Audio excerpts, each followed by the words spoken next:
That would include brand safety, bot traffic, high viewability, high video completion rates, and that these MFA publishers ticked all those boxes. And so they gobbled up DSP spend, grew, just like bought a lot of supply, and therefore occupied a large portion of the bid stream. And what happened over, that 3-ish year timeline is more and more skeptics started to sort of look at this category and say, like, this doesn't feel right. And like, we should not be making sweeping industry change based on something that doesn't feel right. But there was just like a growing group of skeptics who were like, what is this?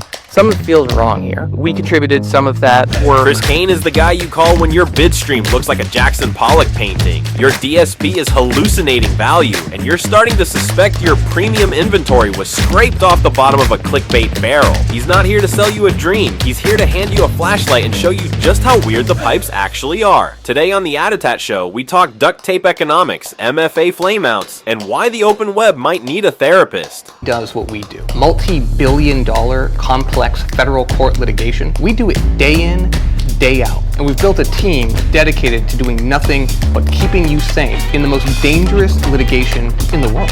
We're comfortable where everybody else is horribly uncomfortable. And with the litigation piece, we bring the compliance piece, right? That's what I'm adding. That's what my entire team is adding. We've built TCPA World only for you folks to help you folks out. Hi, I'm Pesach Lattin, the host of the ADOTAT Show, and today I'm joined by Chris Kane, the guy who reads bid streams like tea leaves and tells the ad tech industry what it doesn't want to hear. Buckle up, this one's smarter than your media plan. First of all, Chris, how are you doing? I mean in the sense of, are you sleeping at night knowing that the open internet is being held together with duct tape, unverified signals, and the digital equivalent of used car salesmen shouting premium inventory from a 1997 Honda Civic? That's a pretty grim description. I don't know that I view it as negative a light as you just described. But yeah, there's a bunch of issues and it keeps me busy. So when you say the open internet is flat, what do you mean exactly? Is it flat like Kansas City flat or La Croix left open for 2 days flat? I think there's two different ways to think about like the flatness of the open internet. One thing is just growth is flat. Probably year over year spend on web is down, year over year spend on CTV and mobile app is up. All in, it's more or less flat. But I think that maybe the other way to think about it, which I actually would argue is sort of related to like the financial flatness, the perceived quality of supply across the open internet is also pretty flat. It's really hard to communicate in a bid request subtle but really important differences in the quality of one website or another, or one mobile app versus another, or one streaming service versus another. And I don't think DSPs have done a particularly effective job in being able to sort of like appropriately price the premium supply in a way that creates healthy incentives for publishers. Has anyone ever talked about doing a ranking, sort of like they do in software and movies? There's a lot of effort to sort of stratify the best supply. We do a little bit of it. A lot of what happens, and we're guilty of this too, is it's very hard to identify the best from the next best. And instead what you wind up doing is identifying really, really low quality outliers. And that's If last touch attribution worked, your waiter would take full credit for your meal. We make sure the chef gets credit too. Incremental. And that's come in phases over time. It was sort of like, let's identify fraudulent inventory, or let's identify non-viewable inventory. And now we sort of entered into sort of more subtle things, like let's identify made for advertising supply, or supply with super high ad loads, or rapid auto refresh. But all of these are similar in that they continue to sort of push the bar up, but don't address a fundamental issue, which is that the financial incentive for media companies on the sell side of the open internet isn't to create the very best supply. It's to create the maximum volume of supply that is deemed to be sufficiently good. And so what you, to my point of flatness, what's wound up happening is that the quality of open internet supply has sort of degraded down to the lowest quality that buyers will accept. And that's not publishers doing anything wrong. It's publishers being rational operators. They're behaving based on the financial rewards, the financial incentives that the buy side has created. So as that algorithm controls more of the budget, how do you see human oversight becoming a part of that? So this is one place where things are getting much better, and we're sort of like, I'm maybe more optimistic than your initial framing here. One of the giant breakthroughs that I still think is sort of not fully appreciated is that in about late 2019 through the course of 2020, there was a giant step forward in the transparency of the supply chain, so that the buyers could identify not simply the site or app that they're buying, but the company that they're buying it from. And so just to sort of play that out, historically, there was no notion of Hearst magazines. There was no notion of Condé Nast or Dotdash Meredith. There were websites. There was, allrecipes.com and people.com, but there wasn't a formalized notion that like, oh, those two websites are owned and operated by Dotdash Meredith. And so in a variety of ways, that's now a really formalized concept in the supply chain, which I think makes it possible for buyers to not abandon automated quality controls, but sort of like augment automated quality controls with human oversight. Because you just simply, as a buyer, you simply cannot have an informed opinion about 2 million sites and apps that are in the bid stream. But if you kind of group these things together and you have an opinion about the Hearst magazine's portfolio and the Condé portfolio and the Dotdash Meredith portfolio, what you find is that things start to get really small after you get to like 50 to 100 portfolios. 50 to 100 portfolios are the giant majority of supply and demand on the open internet. And so now it's sort of possible to have a very firm business opinion about which counterparties you know and trust, and use that as sort of like an additional quality control filter that you'd layer on top of some of the automation. So you've said before that buyers can only fix the system. What are they still misunderstanding? They're pretending not to understand because it's just easier. Buyers is a very, very broad term. And so I think there's still a bit of an incentive problem. There's the in-house marketing teams. I was at the ANA conference earlier this week and had a chance to spend a bunch of time with in-house marketing teams. There's agencies, and then there's DSPs. And the degree to which those three entities sort of like have like the access to information and the technical depth to sort of really apply the right level of human oversight is very uneven. And what winds up happening, I think, is the DSPs, who do have sort of like the technical wherewithal and the domain expertise and access to data and so on to sort of apply that human oversight, don't actually have the business authority to do it. You know what I mean? They're largely order takers. And then on the other side, you got the people that I was with this week who have all of the right business authority, but don't yet have good access to the tools and the technology they need to be able to think, to be able to just like understand their media investment by entity, by company, not by site or app.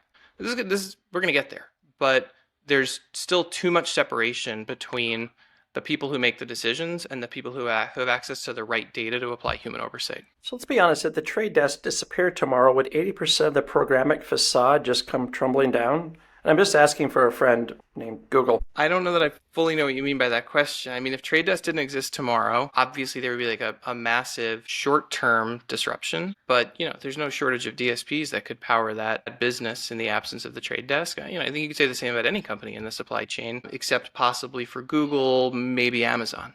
Most of these budgets are pretty fungible from one supply chain to another. Why can't we do what we used to do in Right Media, like buy site specific or through an exchange where we can have a list of 1,000 sites and pick the ones we want and don't want? You can definitely do that, but I'm not sure that fully addresses the problem. One of the things that occupies a lot of my work is trying to sort of make it more clear to the industry that it doesn't really mean much to sort of have an opinion about whether ESPN.com is a good site or a bad site, or weather.com or goodhousekeeping.com or whatever. Like there's many different things that are going on any one of these properties. There's ad products that are controlled by the publisher, and there's ad products that are controlled by intermediaries. They're fundamentally different. There are supply chains that are operated by the publisher, and there's supply chains that have lots of hops in them that create space for not just hidden fees, which people talk about a lot, but tampering of the signals that are in the bid stream. And so, if you're going to be sort of like a world-class buyer, I think it takes a lot more than identifying a list of sites that you want to run your ads on.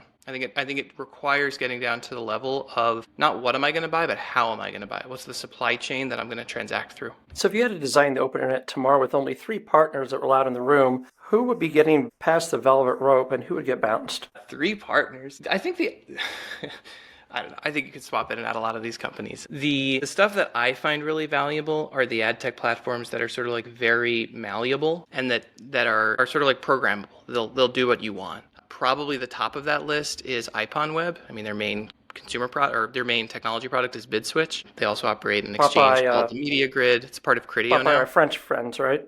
Yeah, exactly. A couple years ago. Yeah. That's just a playground. That's like an amazing set of these sort of like foundational ad tech capabilities that you're going to need to do things like bid price optimization and pacing and traffic shaping and so on. So I don't know. I don't know exactly sort of what my dream stack would be, but it would be, companies of the likes of IPONWeb that just create a lot of flexibility to sort of not have all the details of the supply chain abstracted away, but give you really raw controls of what exactly is the supply that's available and how do I want to participate in this auction. So let's switch gears a little bit and talk business models, fraud, and arbitrage dreams. You show that, thanks partially to you, that MFA availability is plummeting. Turns out the business model is about as stable as crypto startup and Red Bull. So you called it a math problem, not a moral one, but was this more of a slow cardiac arrest, or did someone finally yank the plug out of the wall while MFA sites were still babbling about high CTRs? I mean, there's a really interesting history, I think, and I got a chance to be pretty close to this, and there's a really key part that I totally missed until pretty much the end of the MFA category. So just as brief context, this MFA term, to me at least, means ad arbitrage. It means buying paid traffic and then trying to fully recoup that traffic acquisition cost within a single user session. And so you might, as a publisher, buy a click from Facebook or Taboola or Outbrain or Google Search. You've now generated a page view on your website. You probably paid about 5 cents to source that click. And now you got to sell more than 5 cents of advertising to recoup your costs and take a margin. That's the business model. Grew very significantly. It was maybe 5-ish% of web auctions in 2020. By the summer of 2023, it was almost 30% of web auctions. It was a very effective way to capture open auction spend from DSPs because the mechanisms, to my point on human oversight, the mechanisms that controlled where DSPs were spending were essentially all based on automated quality controls. That would include brand safety, bot traffic, high viewability, high video completion rates, and these MFA publishers ticked all those boxes. And so they gobbled up DSP spend, grew, just bought a lot of supply and therefore occupied a large portion of the bid stream. And what happened over, that 3-ish year timeline is more and more skeptics started to sort of look at this category and say this doesn't feel right. And we should not be making sweeping industry change based on something that doesn't feel right. But there was just a growing group of skeptics who were what is this? Something feels wrong here. We contributed some of that work. I think the most important thing that we did was some really thoughtful research that demonstrated, I think very conclusively, that even though these sites drive all the vanity metrics, they don't actually influence consumer purchase decisions. When you look at actual sales data attributed to paid media, those sites have no contribution to driving incremental sales. But there was sort of this groundswell of sort of ad tech insiders essentially who were this doesn't feel right. By the summer of 23, the ANA published their programmatic study. And this was one of their findings that hey, this is a big deal. Doesn't look like it performs particularly well. They didn't tell marketers to avoid it. They said, marketers, pay attention to make an explicit choice. And so some marketers did. And they're yeah, we don't want to buy this anymore. And the thing that I totally missed in this whole timeline, which you had sort of set up at the beginning here, is that arbitrage business model is really fragile. The margins are really thin. If you buy paid traffic for 5 cents and you make 6 cents of advertising, you only need a little bit of a pullback in advertiser demand for your business to flip to being unprofitable. And so that's what happened. And very quickly after the summer of 2023, MFA businesses started to realize that the arbitrage math was failing. This is, as I said, this is not a moral problem, it's a math problem. The arbitrage math was failing. They were no longer able to buy as much paid traffic because they couldn't successfully arbit. And very quickly, the volume of MFA supply fell. Companies completely went out of business. The total volume of MFA supply within a few months was back down below 10%. It's now below 5%.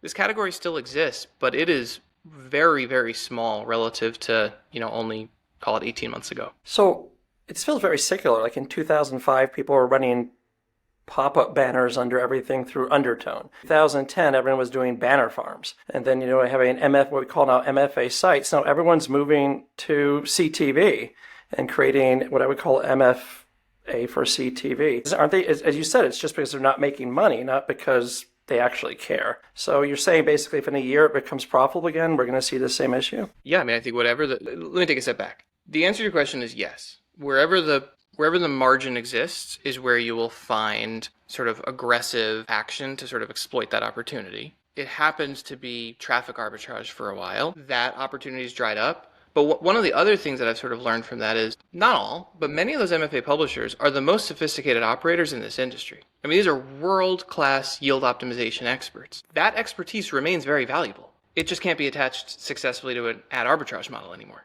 But like those humans, those like very, very sophisticated operators will move on and are moving on to sort of like other opportunities. You've highlighted CTV. There's a very significant opportunity to transact resold connected TV supply where you take advantage of some mispricing between supply and demand in the CTV space. That's one opportunity, but there's others. And so we're going to continue as an industry to sort of have to sort of chase down essentially or pay attention to what is the current opportunity to take advantage of irrational supply-demand dynamics? Because there's always going to be a set of aggressive actors that want to take advantage of that opportunity. So what do you think the fall of MFA teaches us about the attention economy? I think it's back to my point about human oversight. You know, I think if you put back in, let's go to the height of MFA, 2023, and you put on a PowerPoint slide the logos of the 100 largest sellers of programmatic supply, and you said to marketers, where do you think you should spend your money? They would have made the right choices. They would not have picked the MFA publishers. And look, I don't think it's as simple as that. I don't think, having a bunch of logos is like a comprehensive supply strategy. But I don't want to undersell it either. Marketers have pretty good intuition. And I think the most robust thing that a typical media buying team can do is have a list of counterparties that they know and trust. They should obviously know and trust whatever DSPs are managing their money. They should know and trust whatever SSPs are operating these auctions. And they should know and trust the companies that receive payment from SSPs, the publishers. If you did that, you would have totally insulated yourself from MFA, but you'll insulate yourself from whatever the next wave of sort of exploit is. So you've coined the phrase, feed DSPs what they eat, snarky truth bomb about how SSPs cherry pick inventory that they send to each DSP based on historical appetite, not advertiser intent. I personally had to learn a little bit here. So if programmatic is a buffet, are we just watching servers throw out broccoli and load every plate with hot dogs? Depends what demonstrated behavior of in your example, the people coming to eat at the restaurant are. If people are demonstrating a demand for broccoli, that's what they're going to get served. If people are demonstrating a demand for Cheetos, that's what they're going to get. And, the MFA example is a good one here. The total bid stream now is definitely more than 30 million QPS. It's probably 50 million auctions per second, queries per second. There's no DSP that listens to 50 million QPS. And what that means is the SSPs have to choose which request should I drop on the floor and which request should I send to the DSP. They do that by trying to anticipate which requests will generate revenue. I mean, they're doing their job. These SSPs aren't foolish. They're going to select the requests that the DSP is most likely going to want to try to purchase. And so if a DSP demonstrates high demand for MFA supply, they're going to see a lot of opportunities for MFA supply. Then, as a corollary, that they are not going to see as many opportunities for premier web supply or mobile app supply or CTV supply. And the opposite is true as well. If a DSP demonstrates demand for the highest quality supply, it's going to see a disproportionately large share of that and will not see opportunities to buy lower quality supply. Every time we get a look at this data, we don't have perfect data on this, but we have pretty good data. We source data from 7 different ad tech platforms. The mix of available supply isn't a little different. It's a lot different from one DSP to the next. So is this algorithmic selection, or is there someone actually behind that manual SSP wizardry? There can be some hard-coded rules. Here's a really simple one, like a totally straightforward example. If I run my DSP only in the US, I'm going to set up some hard-coded rules with my SSP partners, like don't send me traffic from Japan or Germany or wherever. So there's absolutely these sorts of like manual human-created filters. But even after you do that, there is still much, much more available supply than what any DSP can process. And from there, with varying degrees of technical sophistication,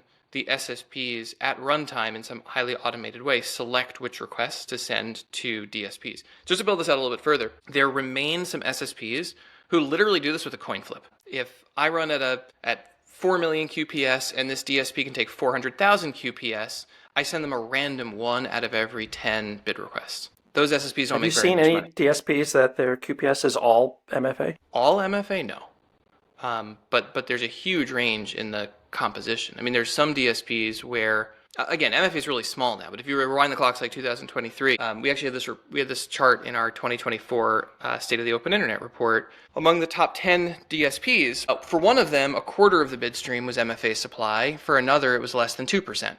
There's a huge difference. That's, what is that, 23 percentage points of difference that, if I'm a buyer in a DSP where a quarter of the bid stream is MFA and I don't want to buy MFA, a quarter of that DSP's operating capacity infrastructure is just useless to me.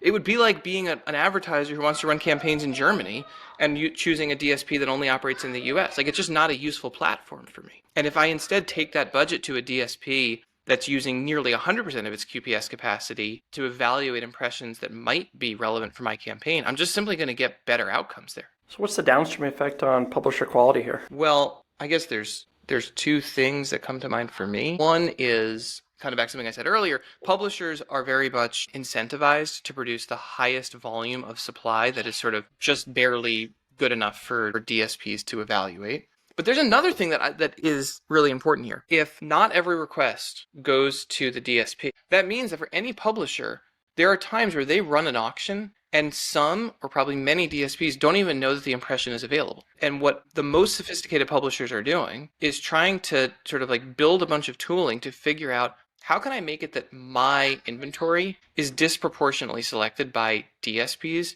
to be sent to be selected by SSPs to be sent to DSPs? It's essentially this crowding out game where like each publisher is trying to like crowd out its peers, push them to the side so that my inventory can be the thing that is made available to DSPs. That's actually a really important part of the yield strategy for all publishers now. Do you think that buyers should be demanding more transparency about the QPS as a condition for using a DSP? I do. I think buyers should be asking their DSPs not just for a list of which SSPs are integrated, but what the QPS allocation is for each. Because if you're a really smart DSP, you're not going to sort of like smoothly spread. Let's say you're a DSP that operates at 5 million QPS, and you have, for the sake of argument, 50 different SSP partners. A very foolish thing would be to evenly distribute 100,000 to all 50 of them. You definitely don't want to operate that way. You want to disproportionately allocate QPS so that you have these like very fat pipe integrations with some exchanges, and then you want to aggressively squeeze down other exchanges to very small QPS volumes. Buyers should probably know that. The most obvious example of this is if I'm a big agency holding company and I have a preferred partnership with a certain SSP, if that SSP has been squeezed down to a very small QPS allocation with my DSP, nothing else matters. My commercial arrangements, the data that I've activated on an SSP, none of it matters because there's no liquidity. I can't get access to the supply. I need to be partnering closely with the exchanges that are cleared, that have approval to send the highest possible volume of auctions to my DSP, because that's where I will find available supply. So moving on, you've been very vocal about the shady gray zone of signal sharing, especially with IDs that mysteriously show up in Safari when they shouldn't exist at all. Alignment rates, misrepresentation, and single province are all the new trust crisis. So when a DSP receives a signal in Safari, is it more like spotting Bigfoot? Possible, but probably someone in a gorilla costume? I like all your analogies here. Yeah, I was kind of touching on this before. Like, if you as a publisher are highly motivated for your inventory to be presented to DSPs, there's two things you can do. One thing you can do is just run a zillion auctions, partner with 25 SSPs, so you're sending 25 requests into the bid stream for each available impression. And that was the game for a while, but now everybody does that. And so now that's table stakes. If you want to then punch through, given all this auction duplication, you need to structure the bid request in a way that has signals that are likely to be attractive to the DSP and therefore are likely to be selected by the SSP. And there's a lot of these, but the number one signal that dominates the way DSPs behave is the user ID. And so within the boundaries of, not crossing industry red lines, publishers want to do everything they can to create addressability for every available impression. And this has been covered, I think, pretty well by the industry trades. There's a whole category of vendors that will help publishers bridge together IDs so that in an unaddressable environment like a Safari browser, you can still run bid requests with a DSP targetable user ID. It's not totally clear to me what constitutes sort of like acceptable behavior. But again, like, publishers want to push that line. You want to be like as close to the line of doing something that's going to get a wrist slap as possible. And so if you just do classic, cookie matching in Safari, you're essentially going to have 0 requests that are addressable. But you can start to use a variety of other techniques, like stitching together cookies from a Chrome browser that shares the same IP address, for example. That's like an extremely naive, basic way to do this, and inject those user IDs into bid requests. And there's like a whole It doesn't work, for example, in a library. There's a whole with variety 400 of issues. computers with the same IP address. There's a whole variety of issues with this. The other thing that I think is worth highlighting is this behavior, as far as I can tell, is multiple steps ahead of where the MRC accredited verification companies are. And so it's sort of like, not only are there not like very clear, unambiguous industry norms for sort of like what type of ID resolution is acceptable versus not, there also are not sort of like credible governance that oversees this. And so if I'm a very aggressive publisher, I can push beyond the line of what might get me a wrist slap without really much fear of any kind of pushback from the buy side of the market. It's very ad hoc work that different DSPs are doing to try to sniff out where there's unreliable user IDs in the bid stream, and that creates a very fertile ground for companies on the sell side of the market, whether it's publishers or SSPs, to sort of continue to test the boundaries of how aggressive they can get with injecting user IDs into the bid stream. To be clear, this is not some sort of like giant burning issue, but it is, to my mind, one example of a broader issue that the signals in the bid stream are becoming less reliable over time. And strangely, every publisher is motivated in the short term to make the signals even less reliable. But obviously, it creates sort of a brewing trust issue. So you think DSPs should start grading SSPs on signal trustworthiness, the ways kids get report cards, and then just send them home to the parents to be signed? I do think that, and I think some DSPs are doing that. I also think this is a big motivator for why DSPs are going publisher direct. It's hard to think of a major DSP that doesn't have a sell-side business. And I think this is part of the reason why. That if I can't trust the signals through these RTB auctions, one thing I could do is try to police the RTB auctions. Another thing I could do is not participate in RTB auctions, and just build publisher direct integrations. And you go down the list, and basically every major DSP has publisher direct integrations now. So if Apple dropped the new browser tomorrow, it was immune to all tracking, no IDs, no cookies, and no signals, what percentage of the open web would just straight up vanish? I think Apple's done something that's like somewhat close to that, but you're right to highlight that there continue to be ways to sort of circumvent the spirit of what Safari's tracking policies are trying to accomplish. And yeah, if there were like a hardcore clamping down of the way that, Safari permissioned access to data, I think the number one thing that would happen is publishers with a authenticated consumer relationship would be very richly rewarded for that. And I don't think that's true today. A lot of publishers have had a strategy for a long time of direct consumer relationships, authenticated page views, on the bet that if I have an authenticated user session, I can send through this highly reliable user ID in the bid stream, and I'll be rewarded by DSPs for that. And that is true, but it's not as true as it should be. And the reason it's not as true as it should be is sort of the conversation we were just having. There's so many other ways to create addressability without going through the headache of trying to convince a user to create a login to your site. But if you clamped down really, really hard on all of the consumer the identifiers that could enable addressability, publishers that have authentication would take a lot of market share. So I think one of the things you said is that publishers aren't villains, they're just desperate. So what happened when the industry went from building audience loyalty to monetizing a confused click with 12 pop-unders and a... Well, I don't know that I forget the language you just used there, but I think my perspective on basically everyone in the industry is that there's very few villains. There's, yes, there's some bad actors, and yes, there's some good actors, but mostly they're just rational actors. There's companies who are behaving according to their self-interest, which is kind of their job, right? Like especially if you have investors, like you have to do right by your investors. And so you're going to follow your financial interest. And I think that's true of publishers. I think that's true of exchanges. I think that's true of DSPs. I think that's true of marketers.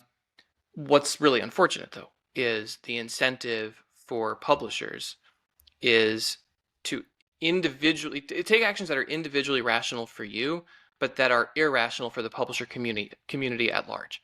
Some of that stuff is sort of very visible, like you were talking about extremely aggressive ad experiences. I had a conversation recently with a major publisher who gets it and who wrestles with these things. And basically where the conversation went is the industry norm at the moment seems to be that a 30% ad to content ratio is what is sort of acceptable. That at any given time, 30% of the viewport should be occupied by ads and 70% should not be occupied by ads. If that is the standard, then any publisher would probably be foolish to have a 50-50 ads to content ratio because they will eventually get flagged and blocked by some big buyers. But they'd also be very foolish to have a 29% ad to content ratio. You want to be exactly at 30%. And if you're not at exactly 30%, you're leaving money on the table. So I think some of these sort of like incentive issues are sort of very visible and others are less visible. One of the ones that is high on my priority list is reselling, these sort of multi-hop supply chains. If the chain of payment is a DSP, pays an SSP, who pays another SSP, who pays the publisher, the only companies that I think win in that supply chain are the SSPs. The DSP and its customer wind up overpaying for impressions. The SSPs take an excess share of that budget. The publisher makes less than it should. Each individual publisher makes more money when they do that. I was saying this before with like, how do I like stuff as many duplicate requests in the bid stream? Reselling is a good way to do that. And so each individual publisher makes more money when they run direct auctions and resold auctions, but the publisher community at large makes less money. Like just less money comes out the other side of the pipe when these long supply chains exist.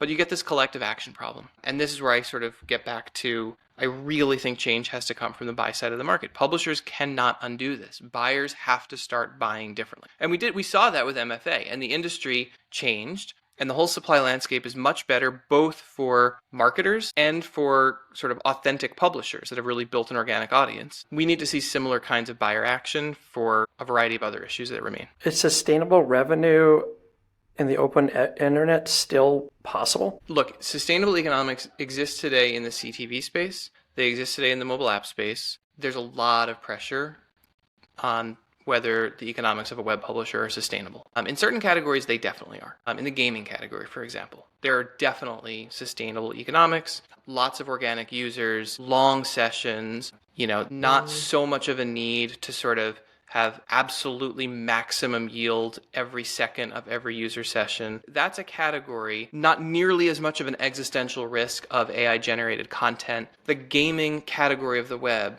it's fine. But yeah, there's other categories of the web that I think have a real existential problem in front of them. So this is where we drop the metrics and pick up the machete. I'm going to strand you on an island with your dogs, your kids, and one ad tech stack. So what are you going to sneak into your duffel bag and why? I'm sorry, tell me who I get to bring my wife, my kids, my dogs, and what else am I bringing? And one ad tech stack. An ad tech stack. Boy, I don't know what this ad tech stack would do on this island. But I think my ad... Well, what do you need? Do you need attention metrics, first-party data, or just someone who can draw charts in the sand? I think if you're really trying to get down to the essentials, what you need is some sort of a bidding system that has direct access to 50 to 100 publishers. There are other things that would be nice to bolt onto that, but I think that's the essential. And by the way, I think, the ad tech world knows that. And, the thing that really matters, like if you're going to be a durable ad tech platform, the only credible way to do that is by being the trusted platform for buyers. You cannot compete on differentiated supply. You cannot compete in the long run on monkeying around with signals in the bid stream. The durable businesses on the open internet are the ones that control very large advertiser budgets. So who in the industry will you trust to support to build an ad-supported smoke signal to help you get off the island? Who would I trust? I got a bunch of trusted people. It could be trust or like who's the best at it. You know what I think is underrated? I think intuition's underrated. I learned this at AOL. There were some senior executives there who sometimes didn't know why they were right, but knew they were right, and they were right. They've been around, they kind of know. And I think there's similar people that exist in the programmatic world where they'll eventually do the work and they will eventually figure out exactly what's going on, but they have outstanding intuition that like this either doesn't feel right or this feels like the really good stuff. And I think probably the best of that is a guy named Judd Spencer from the Trade Desk, who has done probably more work in the supply chain than anybody else. And so it's not to say he hasn't done the work, but I think by doing that work over such a long timeline, he just has like incredible intuition.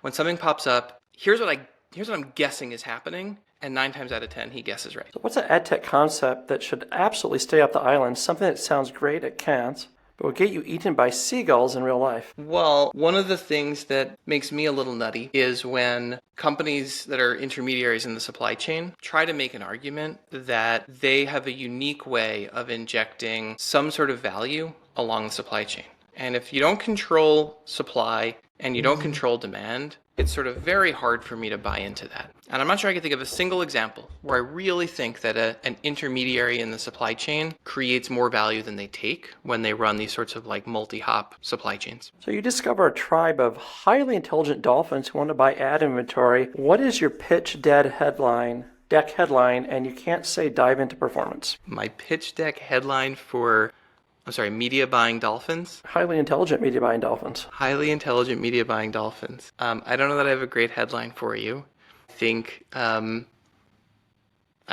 that the guts of it, though, is, I guess in this case it wouldn't be human oversight. It'd be sort of like dolphin oversight, but that you just can't simply rely on the automation, that you need oversight. Dolphin oversight, I guess. So now that we've destroyed the illusion of civilization, let's bring it home and talk about personal philosophy, mentors, regrets, and the stuff that keeps you up at night besides QPS allegation. So you've built a business on telling people the uncomfortable truth, that their platforms all suck and their singles are sketchy and the bidstream looks like digital jump yards. But when you strip it all away, what part of this industry still excites you? Well, I don't tell people all the things you just said. I'm a big believer in the open internet. I like to think that the companies that work with us do rely on me to sort of cut through the noise and help them identify risks. But more than that, identify the opportunities. And I think we have a pretty good track record of doing that. And I'm extremely excited about where the industry is. I think the biggest thing that I see at the moment is, I mentioned this before, we read this annual report. And it's I live in the ad tech weeds, and it's my chance once a year to sort of pick up my head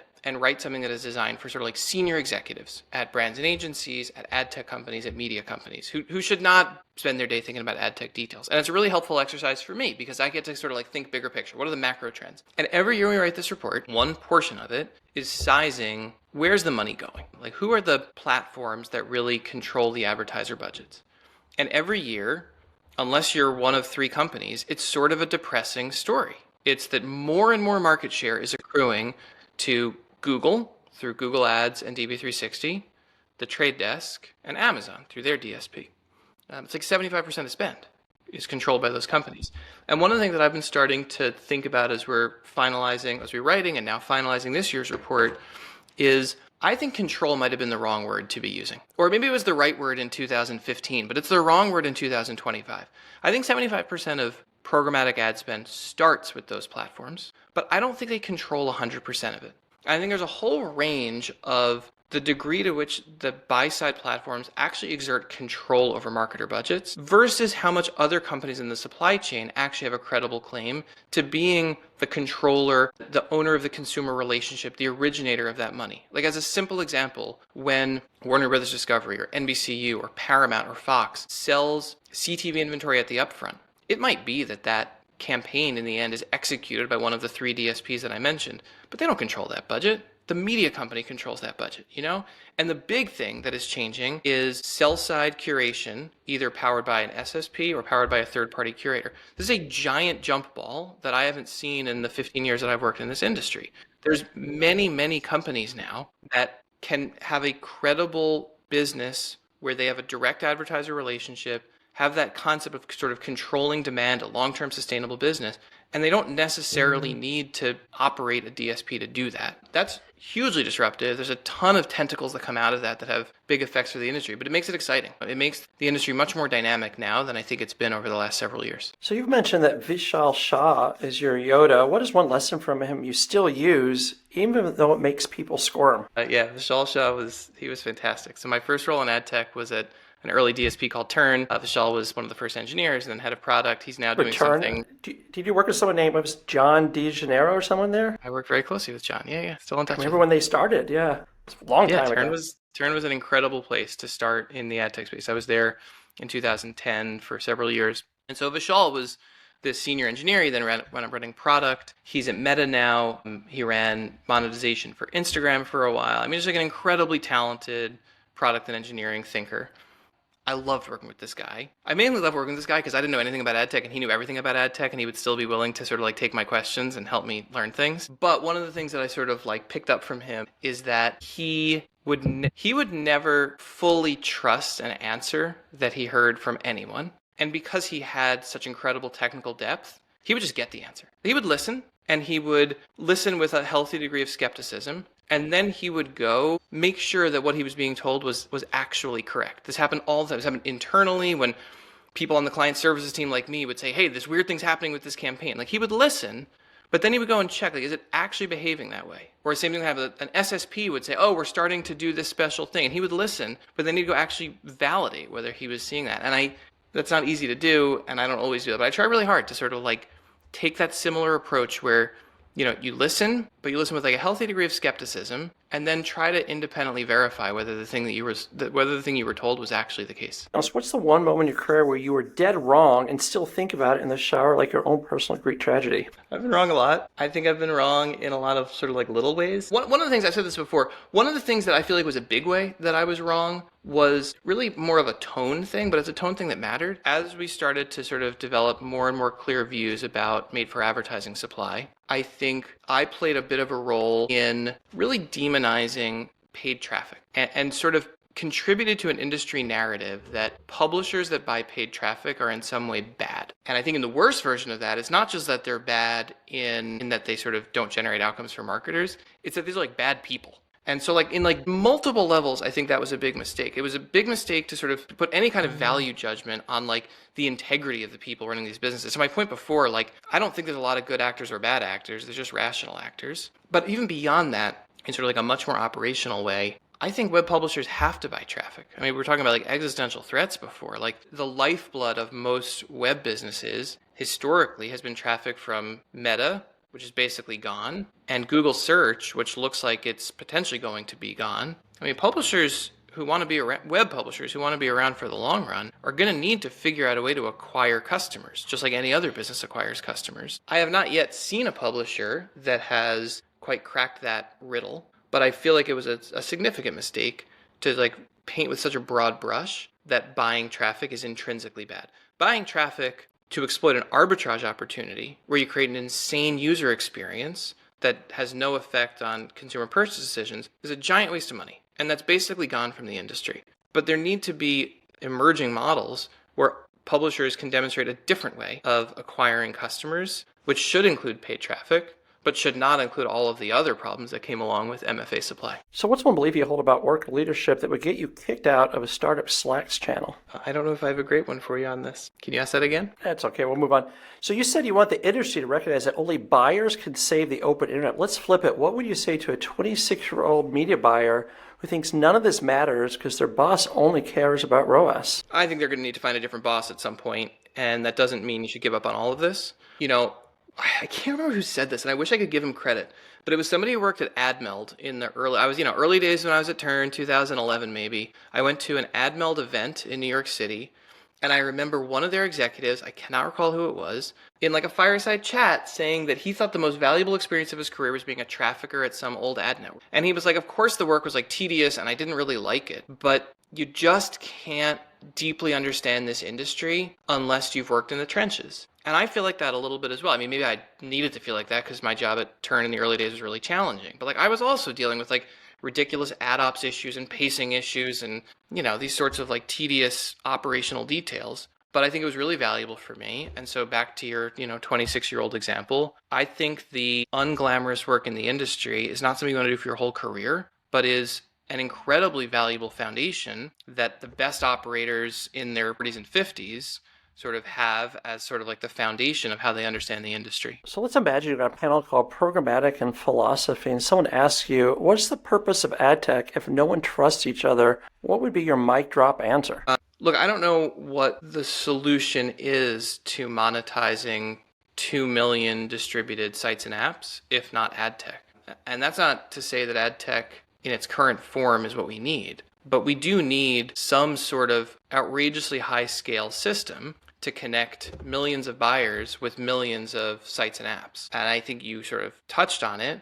The number one problem with the current state of ad tech is there's no formalized notion of trust. There is a formalized notion of trust in other industries. In credit lending, there's obviously a highly formalized version of trust as a FICO score. There's no equivalent of that in the advertising space, and there very much needs to be. One of the things that is becoming more clear to me is that the openness of the open internet, the ability for any publisher and any ad tech platform to just sort of enter the market, is not a feature. That's a bug. And we need to get to a place where there's much easier ability for media buyers to sort of identify a group of counterparties that they know and trust and use ad tech just to transact with those trusted counterparties. We're not that far away from it. Like, a lot of the core building blocks that we needed did not exist 10 years ago and do exist now, but we're not fully there either. And so we need some better tooling. We need some better systems to identify high trust supply chains. And then we need buyers to take action and like really internalize this idea that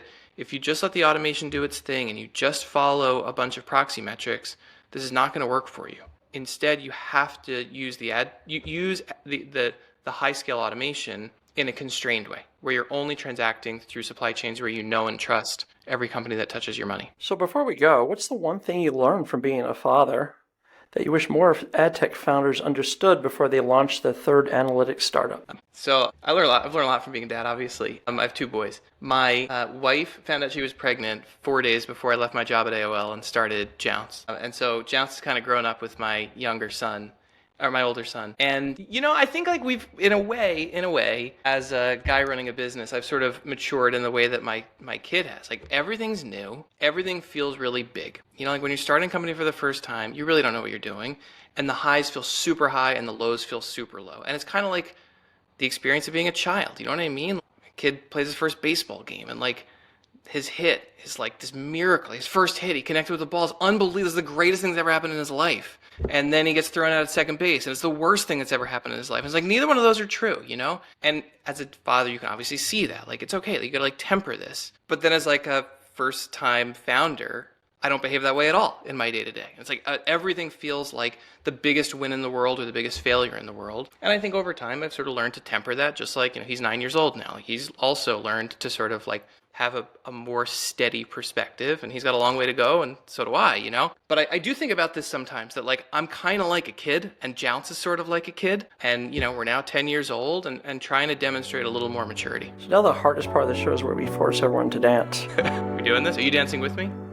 And that's a wrap on today's episode of the ADOTAT Show, where Chris Kane politely dismantled your DSP strategy like it was IKEA furniture built without the instructions. Thanks for that existential crisis, Chris. Always a pleasure. Huge thanks to our sponsor, Troutman Amin LLP, the legal firm that makes TCPA nightmares slightly less terrifying. If you're sending texts, calling leads, or just breathing near a phone number, you probably need them. And of course, Incremental, helping brands figure out what actually moves the needle, instead of guessing and praying to the attribution gods. They measure lift, not just clicks, and because vanity metrics are so 2017. Until next time, stay bold, stay curious, and know more than you did yesterday.